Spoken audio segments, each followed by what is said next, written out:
거기서 이제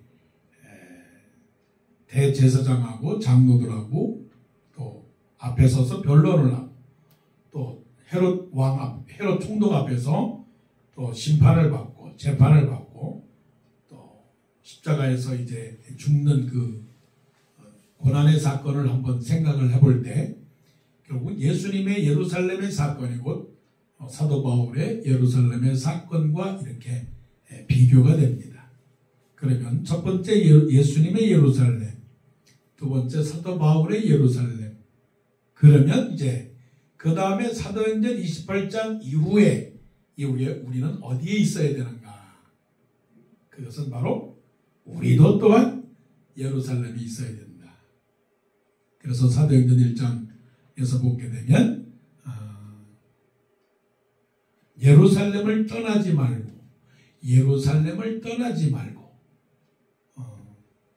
내게 들은 바 아버지께서 약속하신 것을 기다리라. 그 말씀을 깊이 생각해 볼 때는 결국은 우리의 신앙생활은 예루살렘이구나. 그러면 예루살렘의 본질은 뭔가? 신앙의 본질은 무엇인가를 생각해 볼 때는 십자가의 고난이구나. 아, 그렇구나.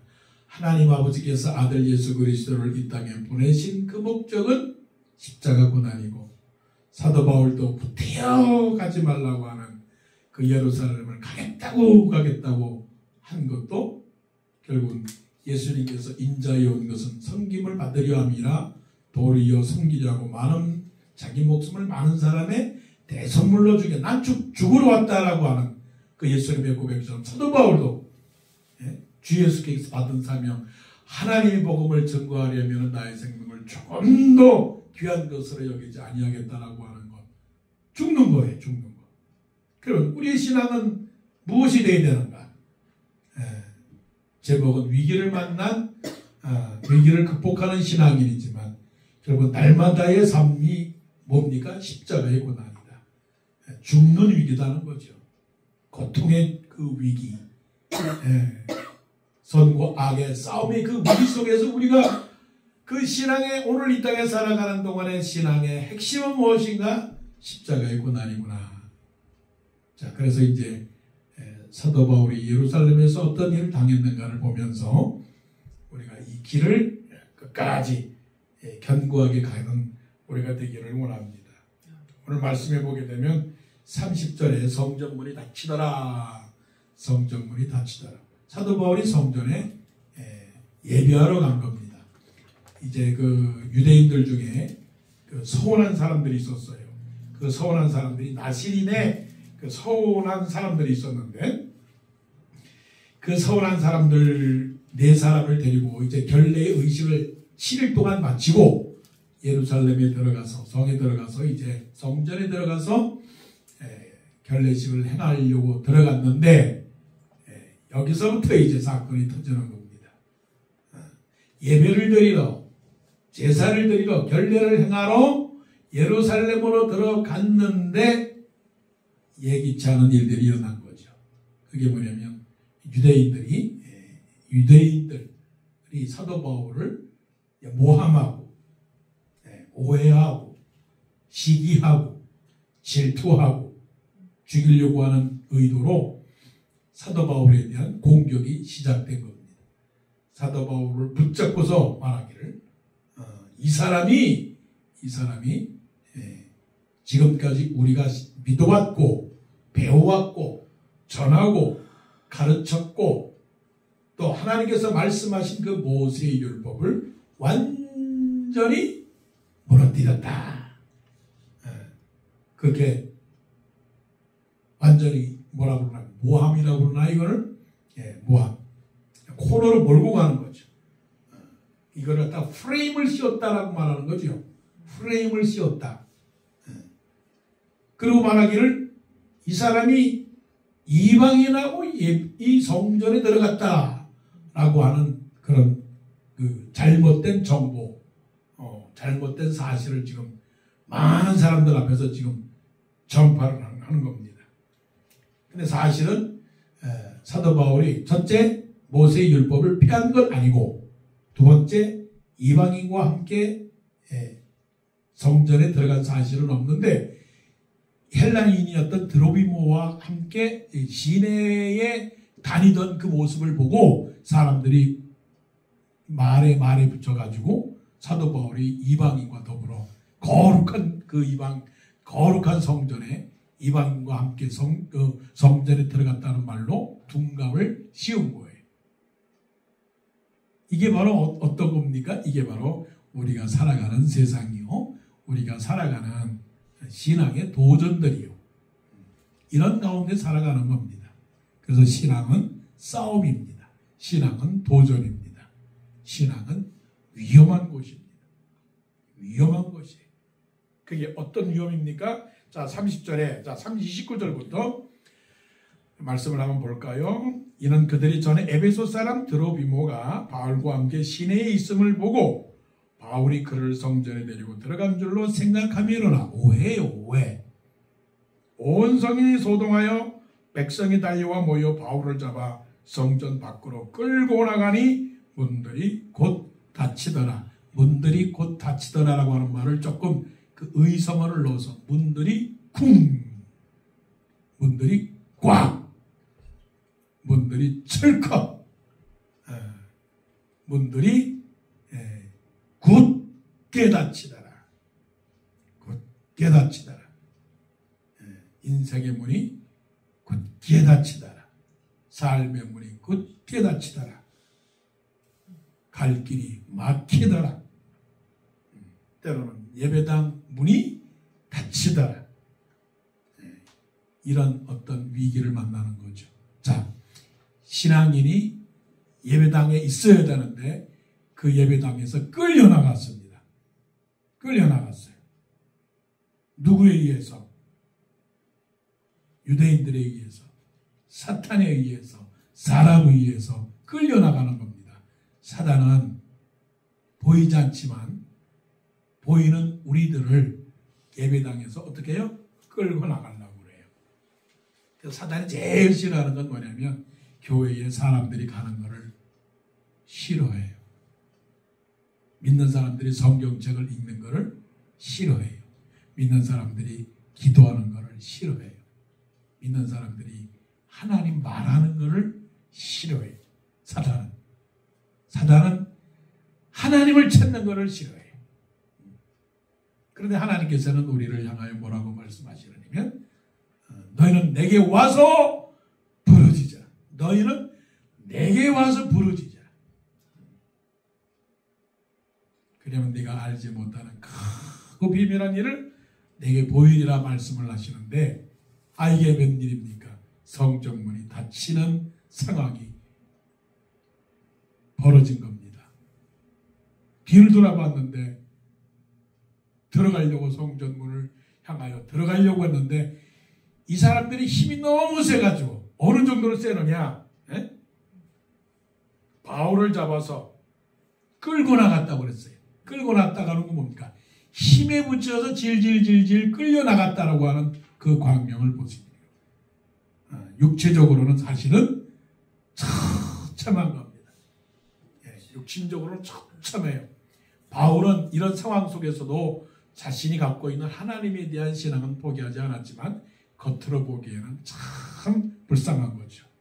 이 장면이 어떤 장면입니까? 만왕의 왕, 만군의 주, 우리 주 예수 그리스도께서 로마 군병들에 의해서 끌려나가는 그 모습을 보면서 육신적으로는 참 처참하다. 그러나 어떻습니까? 예수님이 이 세상에 굴복하실 분입니까? 그렇지 않죠.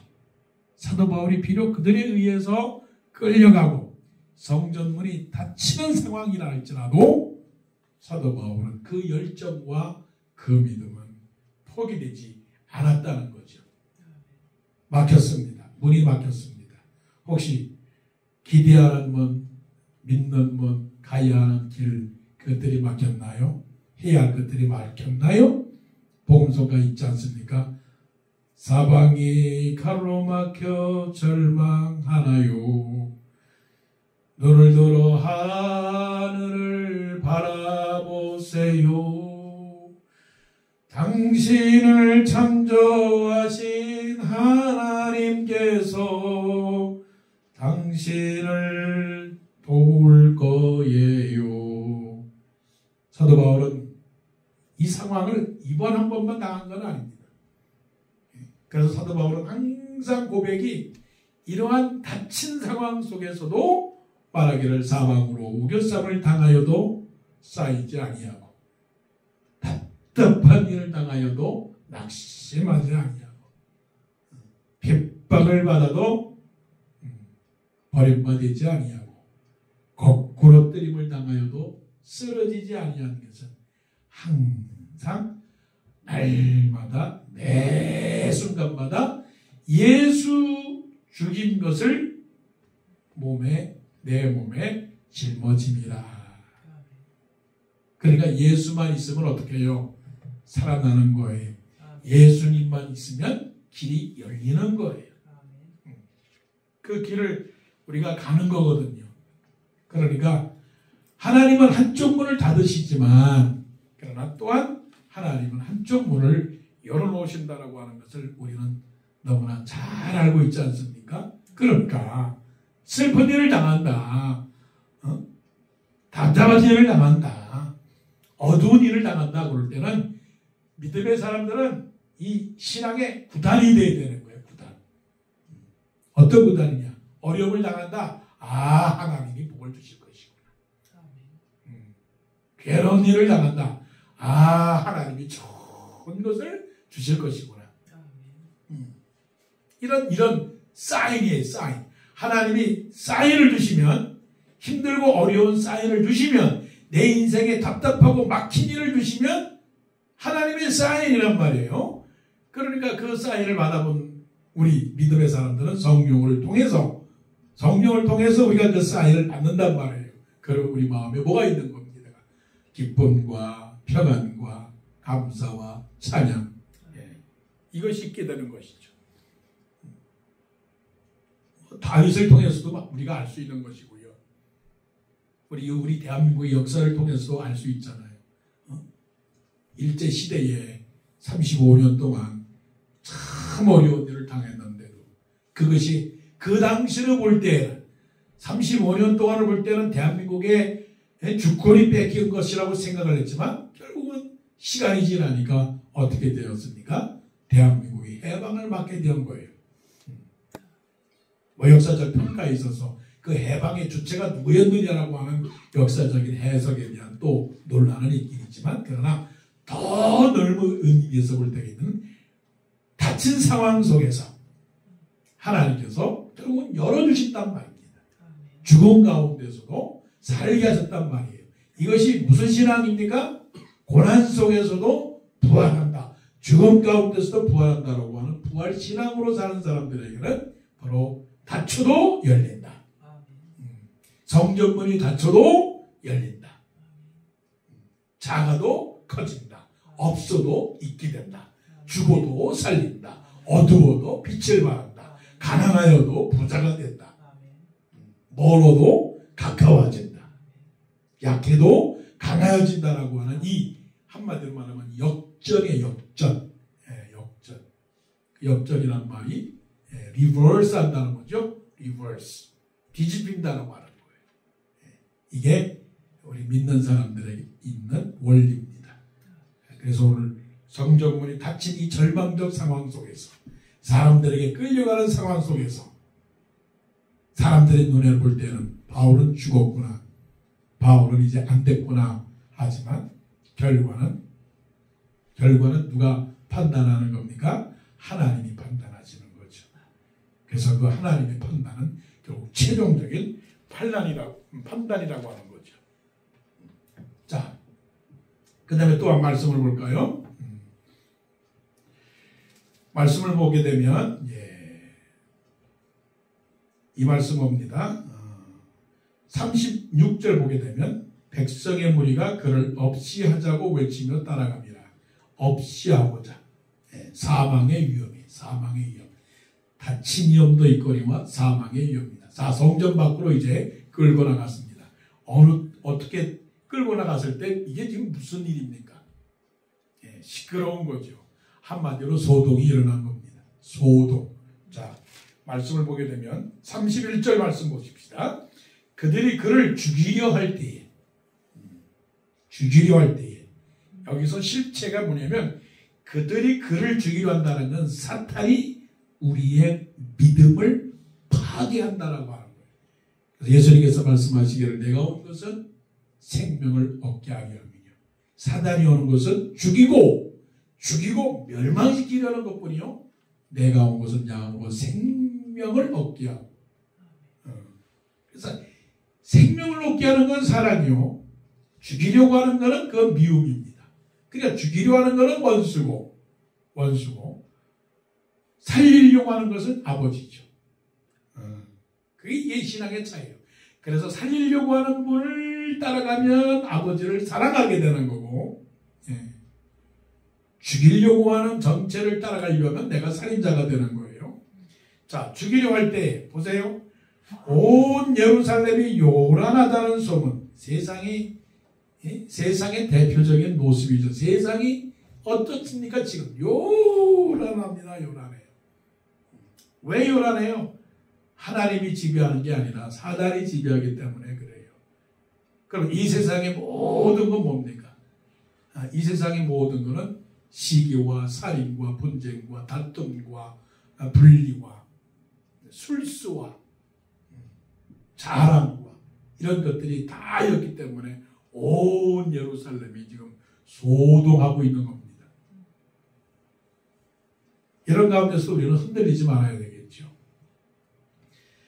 천부장이 이제 그 모든 것을 관할하는 천부장, 백부장의 우회 상관 1000명을 다스리고 있는 1000명의 군인을 통솔하고 있는 천부장이 와서 도대체 이게 왜 이러느냐.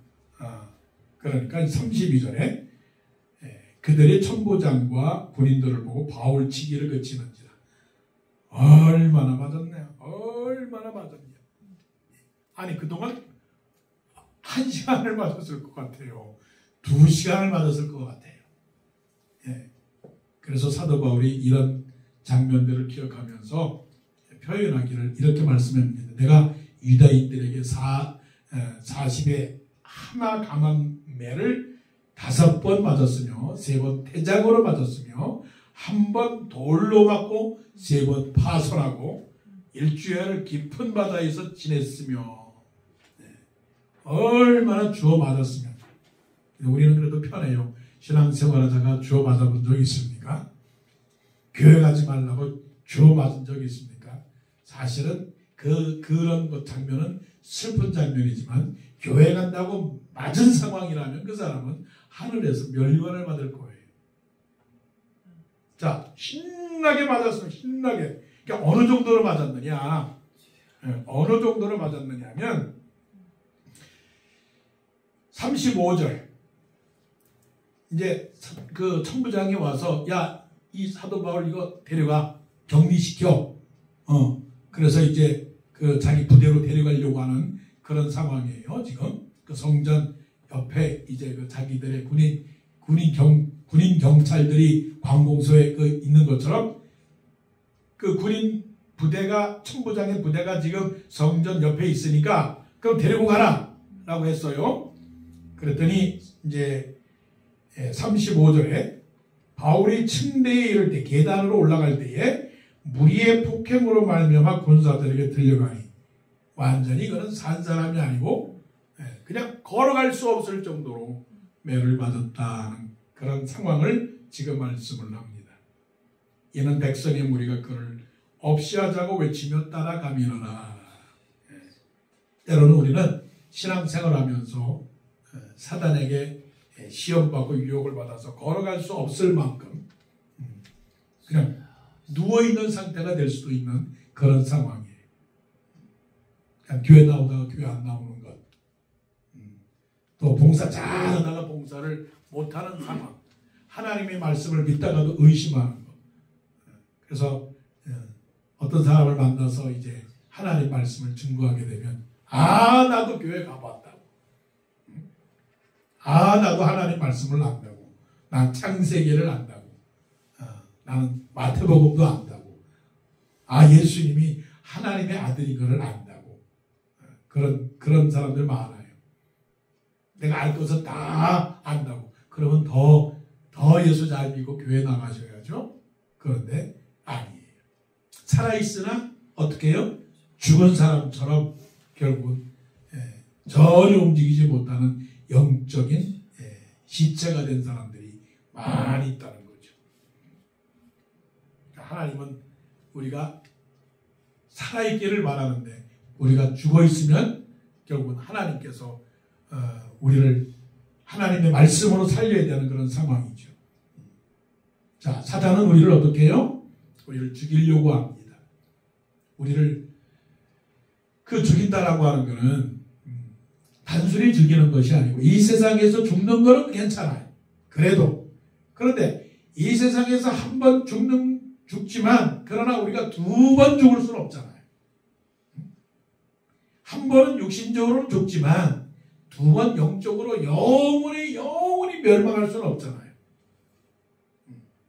그러니까 살아야 되는데 우리가 이 세상에 살면서 죽이려고 하는 사탄의 이 모든 계획에 쓰러지면 안 된다는 거예요.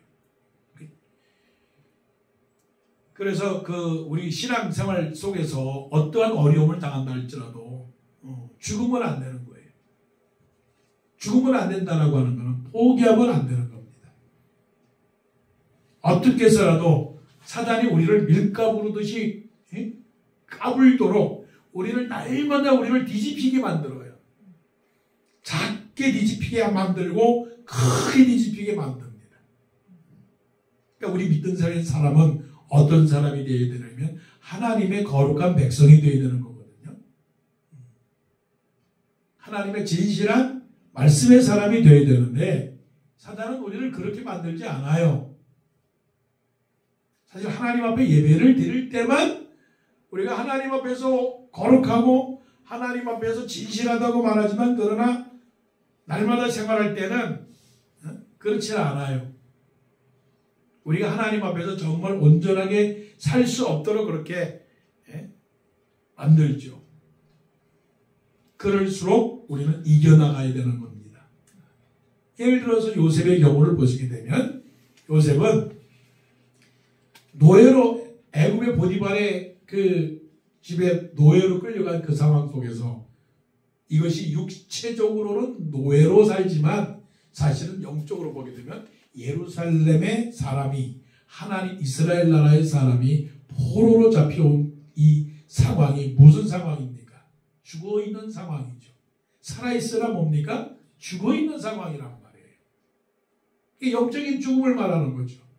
그런 상황에서 요셉이 정말 영적으로 죽었다면 그렇게 일을 하지 않았을 거예요. 그렇게 충성하지 않았을 거란 말이에요. 인정받지 않을 거란 말이에요. 그런데 요셉이 보디발의 집에서 일할 때에 모든 일을 다 맡아서 할 정도의 그 충성된 모습을 보였다면 이거는 영적으로 살아있었던 그런 요셉의 그 신앙을 우리가 보게 되는 거죠. 감옥에서도 마찬가지예요. 감옥에서 3년 동안 그 감옥살이를 하면서도 그래도 원망하지 아니하고 그래도 스스로 자기 인생을 한탄한 게 아니고 그래도 기다리고 또 그 옥에 있으면서 꿈을 해석해주고 이런 모든 것을 생각해 볼 때는 꿈을 해석해줬다. 영이 살아있는 것을 의미하는 거죠. 그래서 우리는 힘들고 어려운 그런 순간을 맞이하지만 그때에도 영적으로 죽는 것이 아니라 영적으로 살아있어야 된다고 하는 것을 우리는 말씀을 하는 거죠. 지금 이 상황은 중간의 상태입니다. 중간의 상태. 한 번은 잡아 끌고 가고 눈이 다치는 상황에서 잡아 끌고 가고 두 번째는 죽이려고 하는 그런 상황이란 말이에요. 한 번 했다고 사단이 그만두는 게 아니고 계속적으로 우리를 공격해 옵니다. 그래서 사자가 입을 벌려서 삼킬 자를 삼키려고 달려들듯이 지난주에는 은혜로웠다고 이번 주도 은혜로울까요? 지난주에는 활기찼고 작년에는 정말 하나님 앞에서 승리했다고 올해도 그럴 것 같아요. 그렇지는 않는 거죠. 그래서 항상 깨어서 기도 가운데서 항상 부지런하여 게으르지 말고 열심을 부어 주를 섬기라고 하는 그런 말씀을 보면 우리는 이런 위기 속에서라도 신앙의 위기 속에서도 신앙을 지켜나가는 그런 신앙인이 되어야 되겠죠. 그래서 나는 시험이 와도 죽지 않는다. 시험이 와도 포기하지 않는다. 이런 마음으로 살아야 되겠죠. 자, 37절에 이제 어떻게 하느냐, 천부장의 이제 손 아래에 들어가게 됩니다. 37절 말씀을 보게 되면 바울을 데리고 영내로 들어가려 할 그때에 바울이 천부장에게 이르되 내가 당신에게 말할 수 있느냐? 내가 당신에게 말할 수 있느냐? 사도 바울 속에 있는 딱 한 가지는 뭡니까? 하나님의 말씀이었어요. 이런 상황 속에서 흔들리지 아니하고 힘들지 아니하고 혼동하지 아니하고 몸은 맞아서 정말 나쁜 상황 속에서도 사도 바울 속에서 끌어오르는 그 한 가지 열정이 있었다면 뭐냐면 말하고 싶은 충동. 이거는 말아야 되겠다. 이거는. 그래서 22장에 보게 되면 이제 이것도 이제 다음 주에 보게 되겠지만 22장에 보게 되면 사도 바울의 간증이 나옵니다. 간증. 사도 바울의 간증이 한 번 나오는 게 아니고 3번씩이나 똑같은 간증. 이것이 사도행전에서 찾아볼 수 있는 거예요. 간증이라고 하는 말을 윈니스라고 말하기도 하지만 제 해석으로 말하면 사도 바울의 믿음의 고백이에요. 믿음의 고백은 사도 바울의 라이프 스테이트먼트라고 말해야 되겠죠. 내가 왜 인생을 살아가는가? 내가 어떻게 인생을 살아가는가? 내가 오늘 여기 왜 있는가라고 하는 것이죠. 자, 내가 당신에게 말할 수 있느냐? 이거는 전도를 하는 사람의 열정입니다. 내가 당신에게 말할 수 있는 기회를 주시겠습니까? 자, 이거는 이 상황 속에서 이거를 말할 수 있는 상황이 아니라고 하는 거예요. 여러분들이 만약에 천부장에게 지금 끌려가고 있는 상황이에요. 천부장의 손아래에 있는 상황, 몸도 아픈 상황이에요.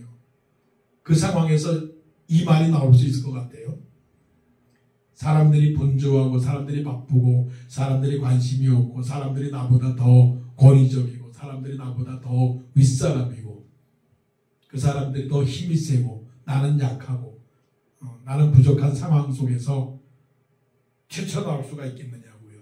이것이 바로 선교의 열정을 말하는 거죠. 전도의 열정이요, 믿음의 고백이요. 약한 가운데서도 강함을 드러내는, 그래서 우리의 육신은 날마다 후패하지만 약하여지지만 우리의 속은 날로 새롭도다라고 하는 그 장로의 기도 속에 나오는 그 말씀이 뭐냐면 이거를 말하는 거예요. 육신이 약하다. 우리가 세상에서는 그렇게 자랑할 것이 없어요. 문벌 좋은 자가 없어요. 지혜가 있는 자가 없어요. 능한 자가 없어요. 강한 자가 없어요. 나는 아니에요. 나는 아무것도 아니에요. 그러나 그럼에도 불구하고 내가 당신을 향하여 해야 할 말이 있습니다. 부모가 자식에게 할 말이 많죠. 스승이 학생들에게 할 말이 많죠. 할머니가 손자에게 할 말이 많죠. 목사가 성도들에게 할 말이 많고요. 반대로 말하면 또 성도들이 목사에게 할 말이 많고 손자가 할머니에게, 백성이 대통령에게, 대통령이 백성들에게 할 말이 많이 있어요. 근데 그 말이 정말 필요한 말인가? 정말 그 사람에게 할 말이 있는가? 이것이 바로 우리의 유언이 되어야 되는 거죠. 살아있을 때에는 믿지 않는 사람에게 할 말이, 증거할 말이 되어야 되고, 그 사람이 믿는 사람이라면 또한 할 수 있는 하나님의 말씀이 되어야 되는 거죠. 사도 바울은 이게 확, 한마디로 말하면 익은 말이, 익은 말. 그 재어둔 말, 잊어버릴 수 없는 말, 그냥 깜빡 잊어서 무슨 말이 생각나지 않는 그런 말. 마이크를 갖다 대면, 여러분들에게 마이크를 갖다 대면, 예를 들어 선생님이 학생들에게 너 말해봐 라고 말할 때 그가 무슨 말이든지 대답할 수 있는 말. 이게 바로 누구의 말입니까? 베드로의 고백입니다. 베드로의 고백. 사람들이 나를 누구라 하더냐 라고 했을 때, 아, 더러는 엘리야라고 하더이다. 더러는 예레미야라고 하더이다. 아니, 사람들이 말하는 말 하지 말고 너의 말을 내라. 너의 말, 너의 신앙이 무엇이냐? 네가 믿는 하나님은 누구냐? 아마 제가 목사로서 성도들에게 전하는 설교의 그 핵심이라고 말할까요? 이게 바로 나의 설교의 그 가장 중요한 키워드가 무엇이냐고 묻는다면, 나는 당신은 설교할 때 무슨 핵심을 가지고 설교했습니까? 라고 나에게 묻는다면 나는 self-confidence, 자기 확신의 신앙, 자기 확신의 신앙. 아, 다른 사람들은 저 높은 빌딩을 가지고 있는데요. 다른 사람들은 저 큰 저택을 갖고 있는데요. 아, 다른 사람들은 저 하버드 대학을 나왔는데요. 다른 사람들은 저 굉장한 것을 가지고 있는데 그건 다른 사람들이 것이고, 네가 할 말은 뭐냐? 지금 네가 있는 곳에서 네가 할 수 있는 말은 무엇이냐? 사도 바울이 이 상황에서 할 수 있는 말이에요. 다시 묵상해 보세요. 감히 천부장에게 끌려가는 상황에서, 몸도 아픈 상황에서, 자, 그때의 바울이 천부장에게 이르되 내가 당신에게 말할 수 있느냐? 이거는 사도행전의 영화를 만든다면 굉장히 감동적인 말이에요. 여러분, 우리 삶에서, 생활 속에서 한번 이 말을 꼭 기억하시기 바랍니다. 내가 당신에게 말할 수 있느냐? 이거는 사랑의 말입니다. 사랑하기 때문에 하는 말입니다. 멀리 있는 아들에게 지금 내가 해주고 싶은 말이 뭘까요? 정원사님. 한국에 있는 박권사님에게 지금 장로님이 해드릴 말이 뭐예요? 믿지 않는 친구에게, 믿지 않는 식구들에게 할 수 있는 말이 뭡니까? 자, 천부장이 말합니다. 그러면 네가 오해를 한 겁니다. 네가 그러면 4,000명을 건너리고 뭔가 폭동을 일으키려고 했던 애굽인 아니냐? 물어봤어요. 사도 바울은 그 정도의 어떤 문제를 일으키는, 그런 소유를 일으키는 그런 사람으로 생각했는데 이 정도의 사람인 줄은 몰랐어요. 사도 바울이 누군지는 몰라요. 그러나 책임을 맡았기 때문에 뭔가 문제를 해결하기 위해서 그 사람에 대해서 알고 싶어서 물었어요. 그랬더니 사도 바울이 39절에 나는 이런 걸 좋아해요. 나는 유대인이라 수업이 아닌 길리기아 다소시의 시민이니 청컨대 백성에게 말하기를 허락하라. 자기가 누구고 어디서 살았으며 어디까지 왔고 또 무엇을 할 것인가에 대한 확실한 이 끓어오르는, 솟아오르는 그 마음. 그래서 죽기 전에 우리는 할 말이 있다. 죽기 전에 우리는 해야 할 일이 있다. 어떤 어려운 상황 속에서도 말할 수 있는 말. 그런데 또 보세요. 천부장이 이제 허락했습니다. 허락하면서 말하기를 너 헬라말 아느냐? 사도 바울이 헬라말을 알 것 같아요? 모를 것 같아요? 헬라말을 압니다. 헬라말을 알아요. 왜? 당시에 로마 사람이기 때문에 로마 사람은 그 로마의 라틴어도 할 뿐만이 아니고 또한 그 당시에 가장 유명했던 그 그리크 언어, 코이네라고 하는 언어도 있고요. 그 그릭 언어도 알죠. 그러니까 사도 바울은 세 가지 언어를 통달한 사람이에요. 그런데 지금 말하려고 하는 대상이 누굽니까? 대상이 누굽니까? 유대인들. 그래서 소동을 피니까 유대인들에게 말을 해야 되잖아요. 예루살렘의 사람들에게 말을 해야 되잖아요. 그러니까 사람들이 바울을 그릭 사람인 줄 생각을 했어요. 그런데 사도 바울은 유대인들에게 헬라 말이 아니라 유대인들에게 히브리 말로 말을 했다는 얘기죠. 소통의 방법을 너무나 잘 알았다는 거죠.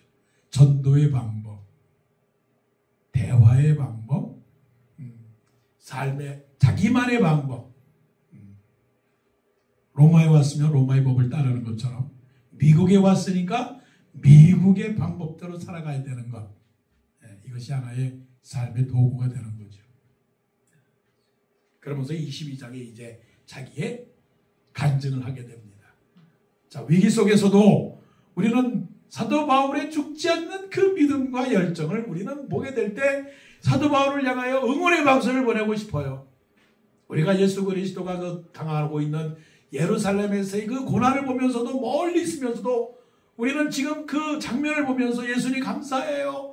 예수님 나를 위해서 십자가를 지신 그 사랑 너무나 감사해요. 박수를 치듯이 지금 와서 구원해 주신 그 하나님에 대한 그 예수님의 사랑에 대해서 박수를 치듯이 지금 사도 바울이 그 예루살렘에 있는 그 상황 속에서 매맞고 오해받고 비난받고 미워하고 그런 상황 속에서 처참하지만 우리는 그것 때문에 실망하지 않고 파이팅 화이팅 바울 화이팅 이겨 끝내 참아내 조금만 참아내 그래 잘했어요 말하세요 내가 당신에게 무슨 말을 할 수 있느냐 그렇기 때문에 당신이 거기 간 거 아니겠어요? 사도 바울 당신 위대합니다. 그렇기 때문에 나는 예루살렘으로 결박과 환난이 나를 기다린다 하나 알고 갔잖아요. 알고 갔으면서 이 말을 한다는 건 너무나 잘했어요. 그래서 우리도 그렇게 할 겁니다. 내가 위험을 당하고 죽임을 당하고 미움을 당하고 핍박을 당하고 비난을 당하고 오해를 당하고 모함을 당하고 완전히 나를 못된 사람으로 프레임을 만들어서 나를 죽일 사람으로 만들어도 그럼에도 불구하고 나는 그것으로 굴복하지 않냐고 나에게는 할 말이 있다. self-confidence. 나는 나일 뿐이다. 나는 하나님의 사람이다. 나는 이 세상에서 해야 할 말이 있다. 그 말은 하나님의 말씀이다. 하나님의 말씀이 나에게 생명이요. 하나님의 말씀이 나의 힘이요. 아브라함은 하나님을 축복의 하나님으로 보았고 다윗은 하나님을 나의 힘으로 보았고 모세는 부르시는 하나님을 보았고 사도 바울은 은혜의 하나님을 보았고 사도 요한은 계시의 하나님을 보았고 요수아는 승리의 하나님을 보았는데 그러면 나는 내가 믿는 하나님은 어떤 하나님이냐 그 하나님을 말할 수 있는 이 열정 믿음 가지고 계시죠? 여러분들이 또한 제가 믿는 하나님에 대하여 툭 건드려도 내가 당신에게 할 말이 있느냐 몸은 죽어도 몸은 약해도 내 입의 영혼은 살아있는 그런 우리 모두가 되기를 그래서 승리하는 위기를 극복하는 삶의 고난을 이겨나가는 우리 믿음의 성도들이 되기를 원합니다. 기도드리겠습니다.